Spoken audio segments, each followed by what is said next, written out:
The sluggish acceptance of energy as medicine is a paradox.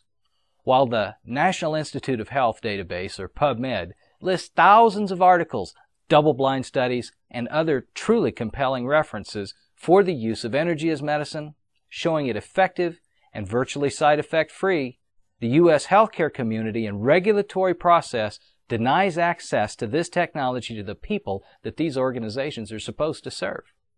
Energetic medicine, particularly PEMF, is well supported in research. So why isn't it accepted? The curiosity of the approval process and the economics of deceit have played the dominant role blocking acceptance of electrotherapeutic devices from the U.S. market. Device vendors tend to be small and generally have to scrape hard to raise enough money to apply for approval. As a rule, these companies are underfunded, understaffed, and lack the expertise and savvy required to navigate the notoriously complex regulatory approval process, especially with the hidden trap we're about to describe.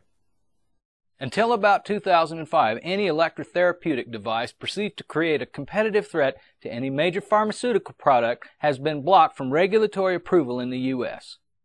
Many unsuspecting and well-intentioned device creators have sponsored clinical trials.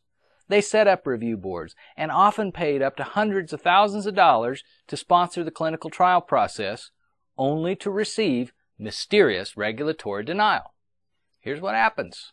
A company applies for the regulatory approval, they pay their application fees, set up the testing process, gather data, and submit their results for approval. Then they wait pensively for a response. Later, in the background, the management of the approval process considers the revenue impact on their own business if they approve this device, which will compete with their existing big customers. If the approval board decides that approving this product will damage their own revenue, approval is denied regardless of what the data says or how well the device works. Until device vendors recognize the ongoing conflict of interest pattern, it was virtually impossible for a non-pharmaceutical company to get a competitive electrotherapeutic device approved. So if you're wondering why this great technology isn't widely available, now you know. Healthcare is a money business.